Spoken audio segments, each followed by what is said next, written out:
Hey, White Sox fans, guess what? We've reached the end of the regular season and we're in pretty good shape. And four of us had to gather at the end, even though the White Sox fell short of a season-long 7-game winning streak by losing here on the last game of the season. White Sox finished 93-69, and I have some lovely guests here joining me just to talk about the season and maybe look ahead to playoffs. We have the extremely well-hydrated Chrystal O'Keefe, straight out of Indianapolis, had a fantastic time in a minor league game, and apparently we gotta let her bump soon because she's got like other podcast commitments. So we're going to try to get quality time from Krestel. Joining her in the Indianapolis field office. Don't think they're exactly in the same building at the moment, but normally they are. They're working very hard in their cubicles. That's Super Joseph Resis, straight out of Indy, and trying to secure her clear beverage. I'm sure it's water. Jacki Krestel, good vibes, joining us to talk good vibes. 2021 White Sox season. Again, finishing 93-69. Diamond Darren Black, the only one to predict the exact record, first place finish for the White Sox out of the 15, I think, of us who actually deigned to commit to a record this season. It was looking like no one would get it. And then the White Sox had that hot streak and Darren Black's dream came true. Little Darren wins whatever prize it is, which is probably just more minor league podcasts with me. Okay, well, welcome everybody. 93-69. Looking back on the season, is it any way what you thought it was going to be? What was different? What was the same? It was more than what I thought it would be. I am very excited. I think I only put them down for like 83 games to actually win. So they exceeded my standards for sure. Tommy Barbie predicted them to win the division, but I want to say 86 or 80, something ridiculous. You did outpace him because I know he was lowest, even though I was like, wait, they're going to win the division with like no wins. But yeah, okay, well, you were selling low. So was I. I didn't think they'd make the playoffs. So you're smarter than me, Krestel. Joe, Jacki, how'd it feel? Looking back now, it's over. How'd it feel? They exceeded my expectations. I was also on the lower end of Southside Sox predictors as far as their win total. I had 87-75, so they beat that by 6 games, which I was happy with. But even bigger than that, this season was far easier than I would have expected, with the Twins just getting off to a really slow start and they never recovered. Yeah. So it was kind of like pretty early on in the season. It was pretty easy for the White Sox to cruise to the AL Central title, and that made things very stress-free. And I'm especially grateful for that because of how intense the wild card race got down the stretch. I would not have wanted the White Sox to be in that situation where they were on, 88 wins or so heading into the last weekend, and really having a situation where everything mattered a lot. So I'm super glad for the Twins with their clunker of a season. Yes, thank you, Twins. We really appreciate you. It couldn't happen to a better team. Okay, good vibes, Jacki. I'm going to guess you're pretty pleased with this season? I'm very pleased with this season. I'm going to divert from the group here. They've met my expectations so far. I wasn't part of Southside Sox when the season began, but if I was and you would have asked me, I would have said they would have won the division. I was more like 90-91 wins. I thought that would win the division, and as it turns out, it did. So they met my expectations, and now the book's wide open in the playoffs. I'm ready to go. Breaking into our Pirate podcast here, just up from his nap, it is Adrian Serrano, our newest writer. He has already thrown down something about the blackout game. He put together a cool piece connecting Gavin Sheets and Jose Abreu and the mentorship that Abreu's doing. And now he's joining us on podcast. Well, it's only number 67. Well, it's about time. That was a long nap, Adrian. Glad to have you. Good one, though. We're going around to start off this podcast just talking about whether or not a 93-69 White Sox team sort of met, exceeded your expectations before the season. Just how you feeling right now with the season in the books? I don't think anybody can be mad about 90 plus wins, right? That's about that's the bar right there. Like, you want to dream about a 100-win team, but it's really few and far between are actually going to get there. So like a 90-win team, especially considering all the injuries, I think it's hard to be upset with that at all. Next year, Adrian, next year, 100 wins. next We year. can clear it next year. 121 win Yeah. Seattle Mariners. Joe referred to the chaos that seemed to be building at the end of the season with all the wild card scenarios where there might even had to somehow be extra days squeezed into the week to take care of all the possible ties that there were. Now we ended up with zero chaos at all. And as a team that's just sitting pretty in the playoffs, of course, we're rooting for chaos, both just as viewers. And I think because we'd like to see all the teams possible that we may possibly see run down. Obviously, we're just going to play the Astros. The only question is whether I was going to start in Houston or Chicago, but down the line, you don't mind seeing a more fatigued Yankees team, or et cetera, et cetera. So what's your take on the fact that we got no chaos and perhaps the ramifications for an ALCS for the White Sox? I just wanted Toronto to go so bad. That's all. I can't stand the Red Sox. I can't stand the Yankees. This is like a boner for all of the like major sports networks now, and I just hate it. Like, I just wanted chaos. I always root for chaos, so I'm a little disappointed. Yes, and potentially we have now a forgotten postseason. The White Sox could run the table, and because Boston or New York ends up failing, they're just going to forget that 2020 even existed if the White Sox do well. That lines up badly. Toronto and Seattle would have been better picks in that sense for sure. Anybody else disappointed in the utter lack of chaos that we're having now? Is now it's just completely orderly. For all the, I saw someone on, I think it was Kyle on Twitter say that for all of the excitement and, willingness and going for the chaos, it ended with the most predictable outcome that the most boring outcome that could have happened. I was just really looking forward to games 163, and I'm sad that I don't get them. And the White Sox are going to be fine. Yeah, it wasn't going to change the White Sox. They're going to have to sit no matter what. You can say, oh, do you want your team to keep playing? Because then they get like cold and they forgot to hit or pitch or whatever. But, they were going to be sitting until Thursday anyway. So, yes, we could have just, we could have rooted we would have been rooting for wildfires, I think. And none of it happened. So, okay, no chaos. We're sort of set. We've talked a lot in podcasts, knowing basically it's been like a month. We've sort of known how this was going to project. White Sox playing the Astros, White Sox unlikely to catch the Astros, but how are we feeling any different about the Astros? I mean, again, we're checking in like every other podcast about it.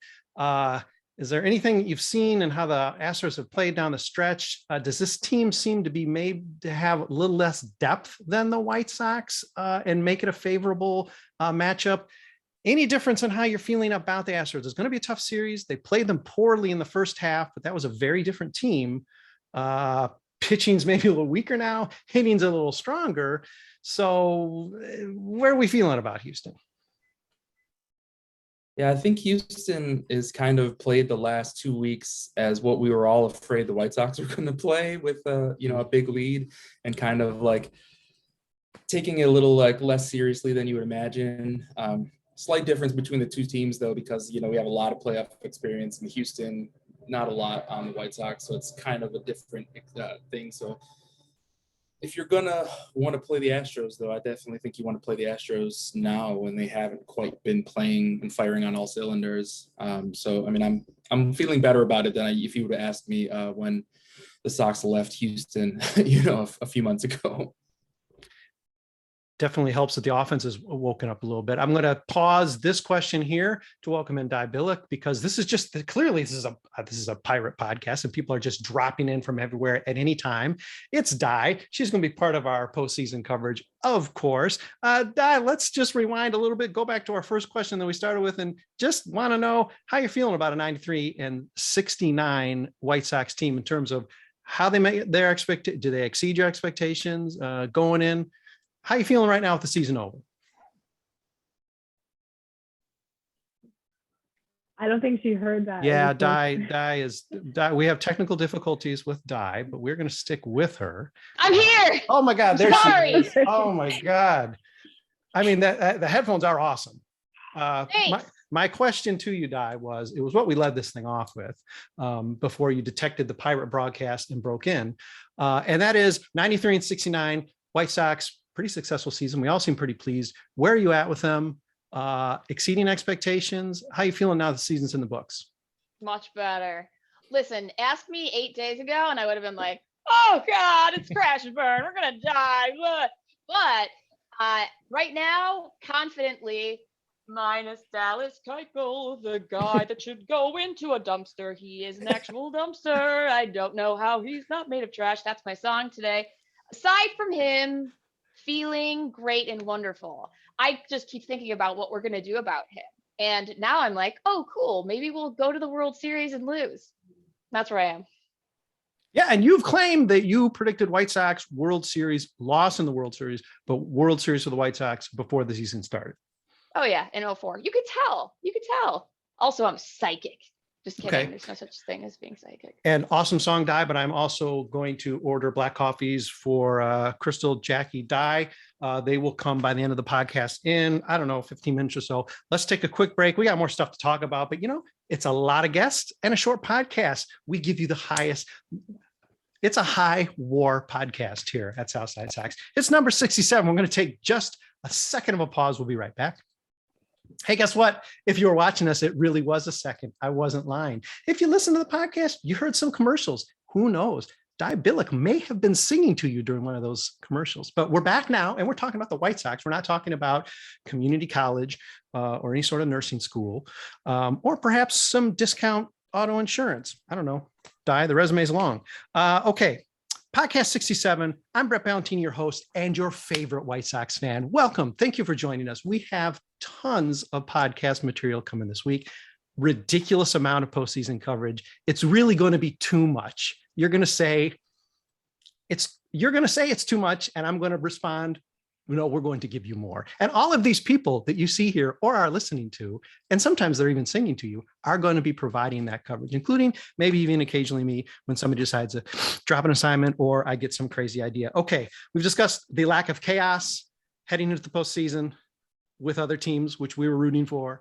We're all pretty content with a 93-win team, and we just all lived through the last decade. So if we're not happy with 93 wins, there's trouble. Okay, White Sox ended hot. They had a chance to end with their season-long winning streak of 7 games. They ended up only matching their season-long winning streak by losing here on Sunday. 2 6-game winning streaks. Not a team that ever got too terribly hot or cold during the season.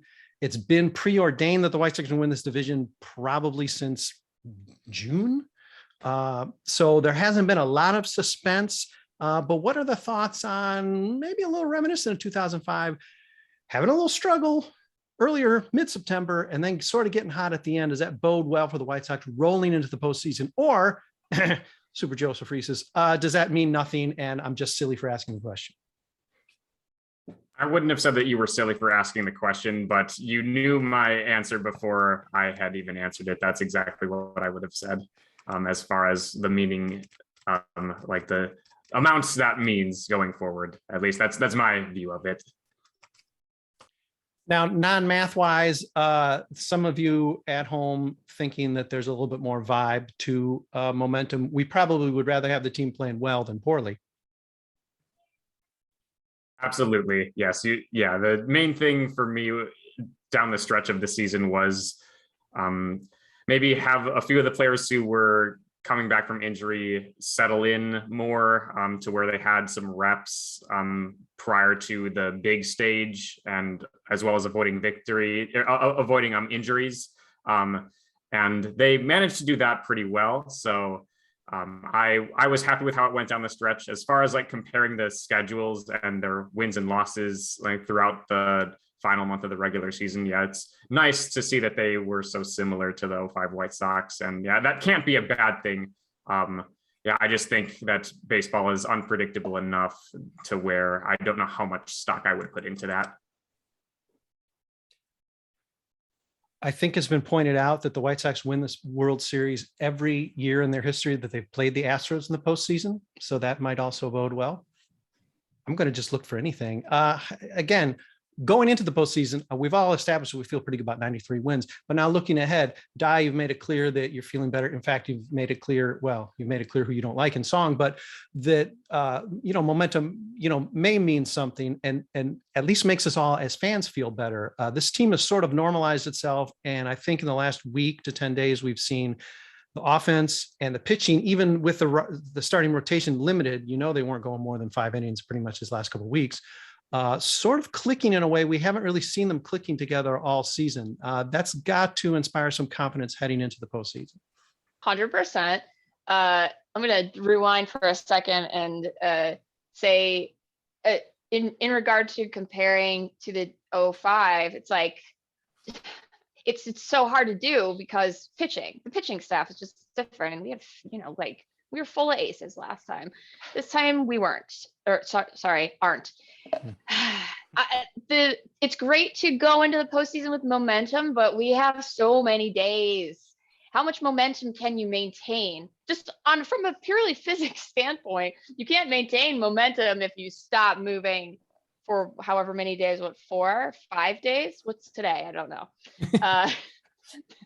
You know what I mean? So great. It's great that we ended like this, but at the same time, it's like, and that begs the question that I always bring up, like, hey, did Tony know what he was doing when he was, I know you, your blood is boiling, just me saying that, but did he? Did he know? He didn't know. But he could have known. That's some red meat thrown out into the forum here. Anybody going to bite on that? Does Tony know what he's doing? I'm gonna get skinned for that. I'm waiting to get skinned. Skin me. It's just good vibes. We're even going to get behind Tony apparently at the moment. I think I've said in a prior podcast that we definitely know he is skilled at beanball wars. I think he's relishing the chance to have his pitchers throw some chin music at the Astros. And frankly, I mean, I don't endorse that, but if there's any team that I would endorse it for, it might be the Houston Astros. Hey, I was wondering this, writing that ridiculous thing I did yesterday, somebody or other, I looked up some stats and I confirmed that the White Sox had a winning record in every month this season. And I figured it was rare. I didn't think it was so rare that it hadn't actually happened in a full season since, I want to say 1905. So that's, again, a random stat. I guess it speaks to the consistency of the team. It speaks to the dog awful division they played in, because they played an awful lot of games against pretty bad teams. But again, not something that isn't going to be anything short of inspiring for the team, because it shows that this team maybe doesn't ever get too low. It might not get too high. I guess we just want to get high and run to the World Series the way it did in 2005, losing just one game. But there's been a lot of consistency with the team, and at full strength, because they're relatively full strength, Colorado Rodon maybe to the side. That's got to speak well to this team, maybe not getting blown out of the playoffs at any juncture. Yeah, you talk about consistency, which is interesting because they are probably the most inconsistently constructed consistent team, probably, when you go down to it. Like, you can look back and, like, somebody was talking about their most valuable player for the season as being Yermin Mercedes. And, like, I can't be mad at them about it, because, like, I can't imagine the team winning 90 games unless Yermin does what Yermin does to start off the season. So, that team in March and April is very different than the team in May and June. And that's very different than the team in July and August. Like, they've kind of done it a bunch of different ways with a bunch of different people, and just a testament to how much talent that they've put together, that, they continuously find somebody. Even now, the last couple of weeks when Eloy is not producing at all, kind of getting his timing back, like, they're still able to, win 6 out of 7 to close it out here. Adrian, Rick Kahn just put you on his list, but very well said. Way to go, Rick. It caught a lot of breaks this year, Rick, but hey, let's just roll with it. Again, what does everybody else think about the consistency of this team? Because there's something to be said for the fact that you haven't had a losing streak longer than 5 games this year. I would second what Adrian said, because and this was the example. Andrew Vaughn was suddenly, like, blasting off and was this incredible player, and then he kind of fizzled, and then Gavin Sheets comes up, and Gavin is this incredible player, and it just seems like it just kind of shifts and everybody gets their chance to shine, but they can't be consistent to save their lives, but they still just pulled out a winning record out of nowhere, it felt like. So yeah, I completely second that. but they can also be consistently inconsistent in that either they were winning by extreme amounts or losing horribly. And it seemed to be no rhyme or reason. But if you look at the length of the losing streaks, then I mean, it's really not. It's a really good point. We don't have any really low lows. And if you're going to compare to 05, it's like, wow, well, Brett, you're right. That September was horrifying. It's like, oh my God, all this entire season that was magical and amazing might be going down the tubes. And of course it didn't. But the inconsistency has been extremely consistent. And I think that's what drove us all crazy this year. Going pole to pole is pretty rare. The White Sox did in 2005. And when you think about it, this White Sox team, I mean, it spent 3/4 of the season in first place. I mean, they really didn't look back. I'm not sure if they finally got there in May or not. I think it was May, and they haven't looked back, and they were hardly challenged. And again, that speaks to how lousy the division is, but there's a team that made the rest of the division lousy, and that's the Chicago White Sox. What are you going to do? We could say, boy, the Twins really just spit the bit this year. Well, the White Sox had a role in that. So, I mean, as much as I always want, I see clouds a lot instead of sun. I really need a dose of good vibes. And I'll have what you're drinking, Jackie. But truly, I mean, you do have to tip your cap to this team. And if Tony has anything to do with that, listen, I'm the last guy. I'm the last guy to just give it away to him, but I'm also not going to just hold a grudge either. Listen, the team hasn't crashed. I mean, it's a very low par, but it hasn't crashed. Di, you referred to it. And again, that is what you referred to in song, but let's talk about maybe the one development with this team in the late going. And that is what happened in yesterday's game when Tony tried to sneak Dallas Keuchel into the game as a reliever.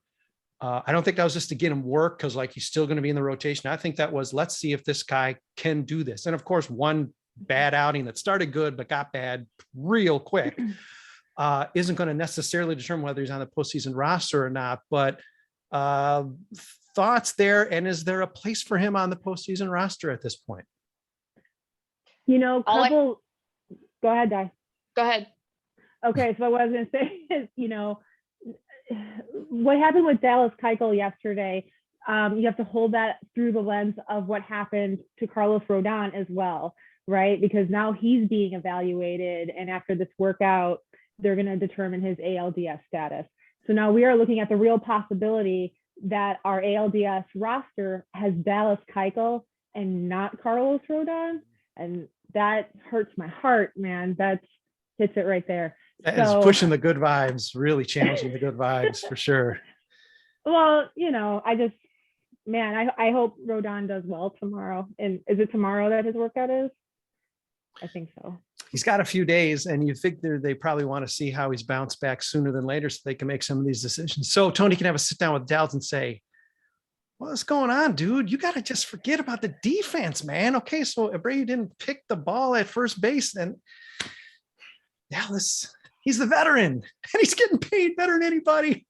Come on, Dallas, just suck it up. Or maybe he's just going to be watching. They may tell him to pack it up and say, listen, spring training next year, you got your shot. We got to pay you, but we'll see you then. It could happen that way, especially if Rodon shows up strong enough to go even 3. He's on the roster. If he can go 3. Now who's got good vibes? Yes. See? Osmosis. Podcast osmosis. Yeah. Okay. Is there, I mean, I guess it does hinge somewhat on Rodon, but let's presume Rodon is good enough even to give you 2. I think he's got the stuff that you're going to find a place for him, at least in a first round, until he plays his way off it. So let's assume Rodon's on there. Is Keuchel? No, it is Raylo Kopech. Ooh. I trust them way more than I will ever trust Dallas Keuchel at this point. I fully agree, but I don't think that's what's going to happen. No, it absolutely won't, but it's what I want. I hear you. Yeah, it really feels like with some of the things that Tony's been saying that Keuchel is kind of almost penciled in. And as far as roles, if he has a role at all, I mean, it's honestly like, we don't want to see it. Speaking of good vibes, because if Keuchel's in there, it means it went bad early and they don't want to use any bullpen guys until, live to play another day kind of a role for Keuchel. It also seems like we won't see it because on paper, anyone would put Keuchel in. before Ronaldo Lopez and Kopech. It's just like, people who watch all of the games wouldn't, but on paper, the guy's got playoff experience. And he used to be good. It seems like he's going to be a starter. And I hate that. Especially like with the garbage can kickers. I can't stand them so much. The last thing I want to see is Keuchel in. I don't think if he gets in, he's going to surprise anyone. I really don't. If Dallas Keuchel's in the rotation, we are going to have an emergency podcast, and I will not have any good vibes any longer because I won't have any to get. Yeah, it might be. We can sort of joke about that, but listen, I think it is. I don't think he's committed. He had a great 2 months, and let's not take that away from him. His ERA was less than 2 last year. He had a great 2 months, and he is a veteran. He didn't ever turn the corner, really didn't turn the corner at all this year. And we can sort of, take the piss out of him and be like, oh yeah, you still want to be an Astro. But, if they're open for a deal in the offseason, I'm game. Is this just the proof that the James McCann personal catcher thing is real? Oh God. Personal catcher. Can you believe that Giolito wasn't it like last week? He was like, oh yeah, I'm helping to prove that the personal catcher thing isn't real. It's like, holy cow, this is really thing we're talking about in September 2021. Oh boy. Love you, James, but come on. Yeah. Well, yeah, Adrian, good point. Maybe it is. Maybe that's a trade. New York will take him. Dallas. Hey, you know what? Another statistic I decided to dig up because that's something I do. Sorry, Joe. Sometimes I beat you to them. The White Sox have won 5 postseason series in their history. Now, the good news is 3 of those were World Series, but I say that not to bring the good vibes down because the challenge is out there. And this is just 3 we got to pocket this year. But point is, a week from now, as early as a week from now, we could be celebrating advancing, or our season could be over. What are your thoughts about how this series is going to go? Is it going to go 3, 4, 5? And who's going to win this series? Because these 2 teams are fairly evenly matched. I think we definitely go the full 5. I imagine that. And I know it's a different team than when we last saw them, but last time they just handed our butts to us. We just bit it so hard. And I know it's a different team, but I really feel like the White Sox are probably going to be clawing their way through this, like just grabbing at any string that they can find. And so I think we're going to go the full 5. As to who's going to win, man, this is the one that I'm most nervous about. So I'm just going to say White Sox because I'm the mayor of good vibes. But man, I don't know. But I do think that if we can get past Houston somehow, look out. I think we go all the way if we get past them. Yeah, I agree. I think it'll go to 5, but I think if they pull it out and they beat the Astros, there won't be a stopping them at all. They will go all the way. They will win. But it's getting through the Astros first. Interesting. Yeah, during the regular season series in Houston, the Astros just kind of dominated in that series. I don't anticipate that will happen again here. The Astros will obviously be a very strong opponent, but I don't think the White Sox will just lie down if they get blown out in game 1. They will make it an interesting series. They have slightly less than a coin flip odds of winning the series, but they had a lower probability of winning the division, and then it turned into a kind of a laugher. So, they've proven the computers wrong before, and they can do it again. I think that the White Sox are going to be way more fired up than they've been the entire year, and they're going to have that going for them. I do see it going to 5 as well, but something that I'm anticipating is the entire vibe of the world, except for everyone in Texas, rooting against the Astros because they're garbage can kicking little baby bitches.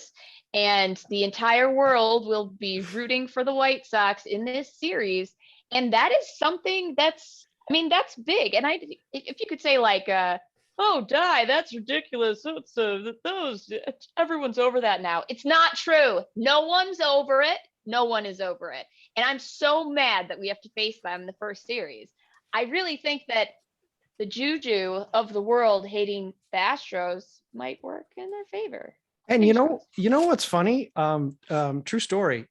Actual fact here on the pocket schedule this year for Houston, Garbage Can Little Baby Bitches is actually on the pocket schedule. So I mean, they're owning up to it. In fact, as we know, they're leaning into it. So that could be an underrated factor.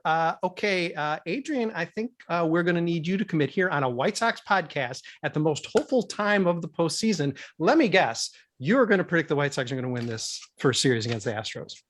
I am going to predict the White Sox win this one. I think it goes at least 4, but I think the Sox in 4. I think it comes down to them having to take one of these first 2 in Houston, and I think they do easily.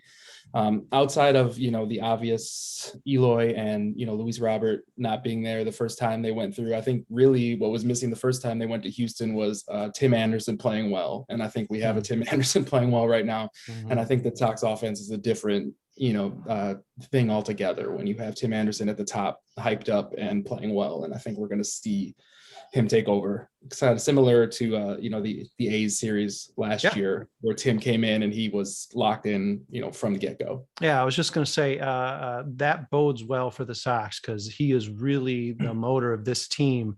And what he did last year in his first postseason, when everybody was saying, "Oh, what are they going to do? Who's going to choke?" And the fact that he just took the challenge and beat it down like in record-breaking fashion or record-tying fashion. And that bodes pretty well for him getting back to it. I know it's just a matter of him saying, "Oh, I'm going to have 5 hits today," but I don't know. All you got to do is find that extra gear.